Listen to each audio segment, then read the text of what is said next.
नमस्कार दोस्तों, daily current affairs की क्लासेस में आप सभी का स्वागत है। आज है 19 अगस्त और 19 अगस्त से संबंधित करंट अफेयर्स के जितने भी इम्पोर्टेंट क्वेश्चन होंगे आज हम उनके बारे में डिस्कस करेंगे। और इस वीडियो का जो पीडीएफ रहेगा वह आपको डिस्क्रिप्शन बॉक्स में दे दिया जाएगा। और यदि आप हमारे चैनल पर नए हैं तो हमारे चैनल को सब्सक्राइब कीजिए और साथ ही साथ बेल आइकन को भी प्रेस कीजिए। तो चलिए स्टार्ट करते हैं हम आज का करंट अफेयर्स।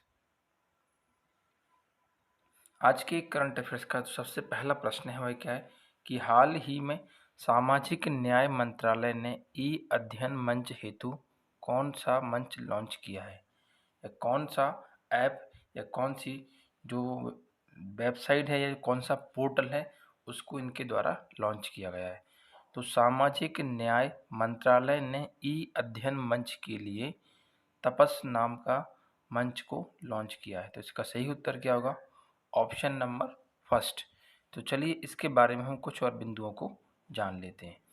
सबसे पहली बात तो आपको यही याद रखना है कि इस तपस नामक वेब पोर्टल को किसके द्वारा लॉन्च किया गया है। तो सामाजिक न्याय मंत्रालय ने ई अध्ययन के लिए इसको लॉन्च किया गया है। ठीक है, तपस का फुल फॉर्म क्या होगा? Training for augmenting productivity and services, अर्थात प्रशिक्षण उत्पादकता और सेवाओं के लिए प्रशिक्षण। यदि हम बात करें सामाजिक न्याय मंत्री की तो इनका नाम क्या है? वीरेंद्र कुमार, और इन्हीं के द्वारा इस मंच को लॉन्च किया गया है।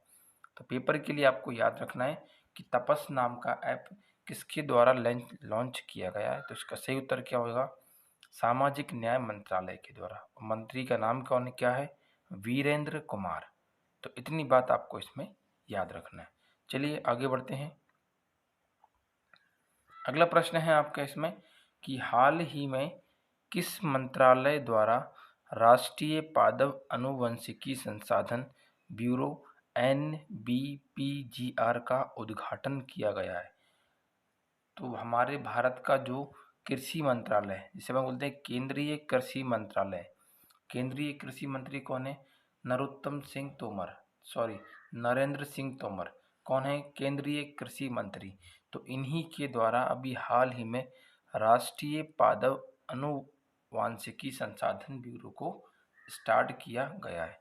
तो चलिए इसके बारे में हम कुछ और बिंदुओं को भी जान लेते हैं। इससे संबंधित कुछ बिंदु हैं।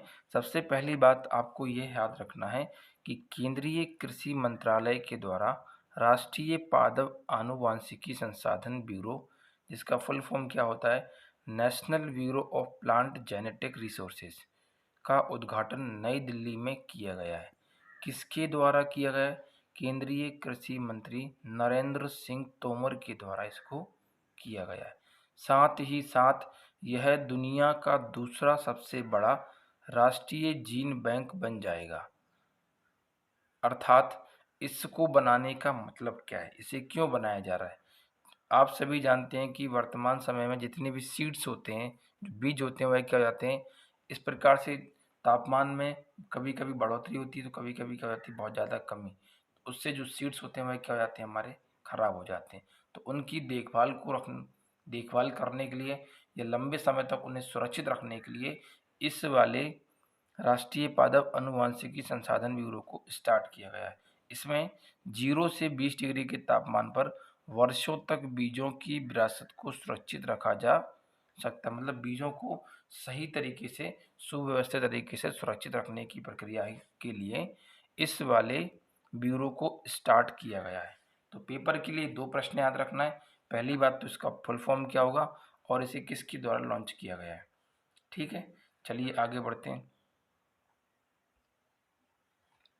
अगला प्रश्न है आपका इसमें, हाल ही में किसने मिशन सर्कुलेशन इकोनॉमी, अर्थात मिशन सर्कुलेशन इकोनॉमी की शुरुआत की है?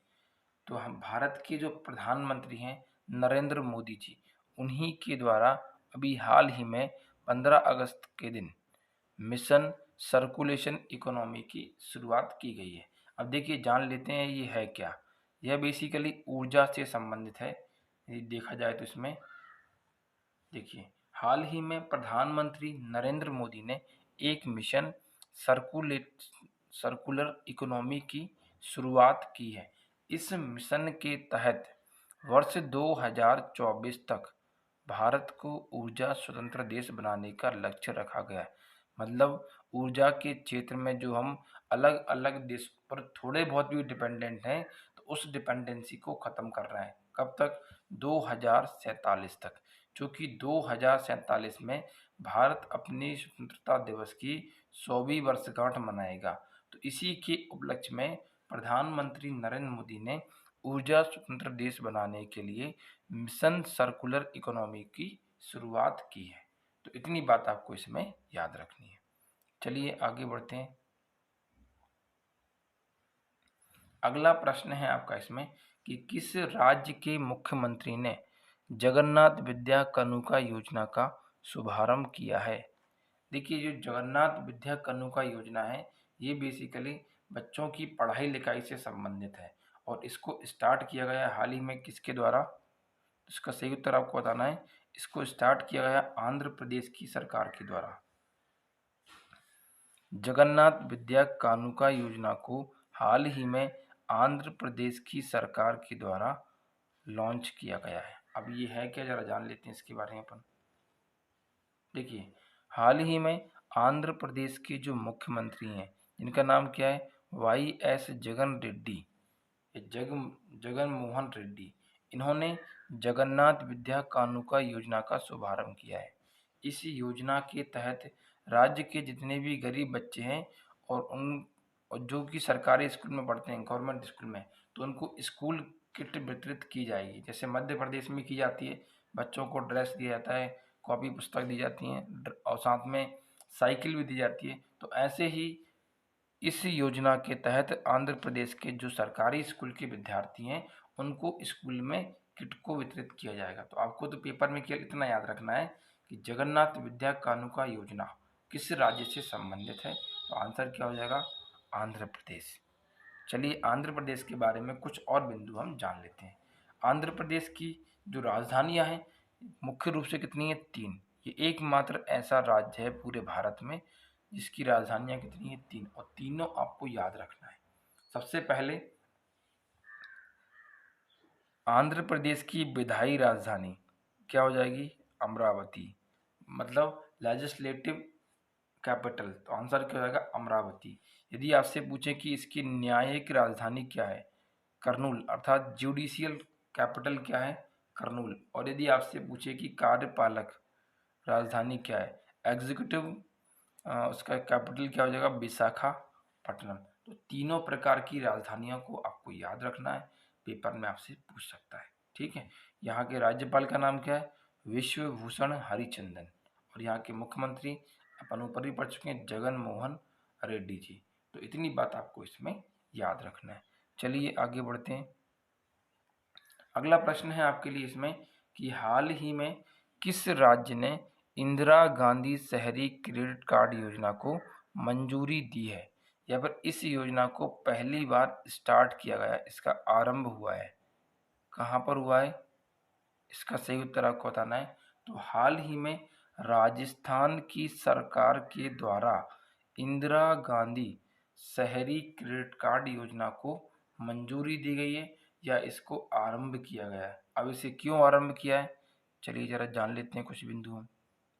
देखिए, सबसे पहले तो योजना का नाम ही याद रखना है आपको कि इंदिरा गांधी शहरी कार्ड योजना का शुभारंभ राजस्थान के मुख्यमंत्री अशोक गहलोत के द्वारा किया गया है। इस योजना के माध्यम से कोरोना वायरस संक्रमण में बेरोजगार हुए छोटे व्यापारी एवं असंगठित क्षेत्र में सेवा प्रदान करने वाले नागरिकों को 50,000 रुपये तक का ऋण उपलब्ध करवाया जाएगा। अर्थात कोरोना काल में जो लोग बेरोजगार हो गए हैं, तो उनके रोजगार को पुनः शुरू करने के लिए इस योजना को शुरू किया गया है और इसमें अधिकतम 50,000 रुपये तक का आपको ऋण दिया जाएगा। ठीक है। तो आपको एक तो ये नाम याद रखना है कि इंदिरा गांधी शहरी क्रेडिट कार्ड योजना कहाँ लॉन्च हुई है। तो आंसर क्या हो जाएगा? राजस्थान। यदि हम बात करें राजस्थान की, तो इसकी राजधानी क्या है? जयपुर। यहाँ के राज्यपाल का नाम क्या है? कलराज मिश्र। क्या नाम है? कलराज मिश्र और यहाँ के मुख्यमंत्री का नाम है अशोक गहलोत। तो इतनी बात आपको इसमें याद रखना है। चलिए आगे बढ़ते हैं। अगला प्रश्न है आपका इसमें कि मणिपुर राज्य में पैदा होने वाला है चकहाऊ चावल, ये चावल की एक प्रजाति है जो कि आपको याद रखना है, जिसे अपन बोलते हैं क्या, ब्लैक राइस। इंग्लिश में मैंने लिखा है इसी को क्या, ब्लैक राइस। ये क्या है, चावल की एक प्रजाति है। इसका नाम क्या है, चकहाऊ चावल। और ये कहाँ पाया जाता है, ये मणिपुर राज्य में पैदा होता है। ठीक है, इंग्लिश में इसको क्या बोलते हैं, ब्लैक राइस। इसमें आपसे पूछा है कि इस राइस को किस देश के लिए निर्यात किया जाएगा। तो हाल ही में इसको यूरोप में कहाँ किया जाएगा, इसको एक्सपोर्ट किया जाएगा। ठीक है, तो इसका सही उत्तर क्या जाएगा, ऑप्शन नंबर 4। चलिए आगे बढ़ते हैं इसी में। सबसे पहली बात तो आपको यही याद रखना है कि मणिपुर राज्य में पैदा होने वाला चकहाऊ चावल कहाँ जा रहा है, यूरोप देशों में इसको एक्सपोर्ट किया जाएगा। दूसरी बात यदि हम बात करें मणिपुर के बारे में, तो मणिपुर की राजधानी है इम्फाल। क्या है, इम्फाल। यहाँ के गवर्नर का नाम है गंगा प्रसाद और यहाँ के मुख्यमंत्री कौन है, एन बीरेंद्र। ठीक है, यदि आपसे पूछें कि मणिपुर राज्य के सीमावर्ती राज्य कौन कौन से हैं, मतलब इसके चारों ओर से कौन कौन से राज्यों की सीमा लगती है, तो आंसर क्या हो जाएगा, नागालैंड, मिजोरम और असम। तो 3 राज्यों से इसकी सीमा मिलती है। यदि इसमें आपसे पूछा जाए कि अंतर्राष्ट्रीय सीमा किस किस देश से मिलती है, तो आंसर क्या हो जाएगा, ओनली म्यांमार। यदि हम ओवरऑल बात करें तो मणिपुर की सीमा 4 जगह से मिलती है, 3 भारतीय राज्यों से और 1 म्यांमार देश से। तो इतनी बात आपको इसमें याद रखना है। चलिए आगे बढ़ते हैं। अगला प्रश्न है, सैटेलाइट फोन से लैस होने वाला देश का पहला राष्ट्रीय उद्यान या नेशनल पार्क कौन सा है। देखिए, सैटेलाइट फोन से क्या मतलब है कि उस पर जो निगरानी रखी जाएगी वह सैटेलाइट के माध्यम से रखी जाएगी। किस पर, नेशनल पार्क के ऊपर। तो इससे कंप्लीट होने वाला या लैस होने वाला भारत का पहला राष्ट्रीय उद्यान कौन सा है, काजीरंगा नेशनल पार्क। ये कहाँ पड़ता है, ये पड़ता है असम राज्य में। असम की राजधानी क्या है, दिसपुर।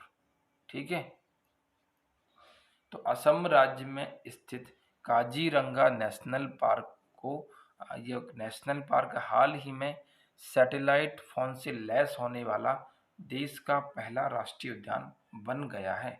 तो इसका सही उत्तर क्या होगा, ऑप्शन नंबर 1। तो चलिए इसके बारे में हम कुछ और बिंदुओं को जान लेते हैं।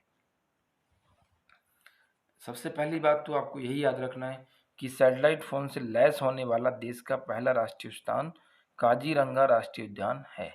यह उद्यान असम राज्य में स्थित है और एवं यह उद्यान एक सींग वाले गैंडे के लिए विश्व भर में प्रसिद्ध है।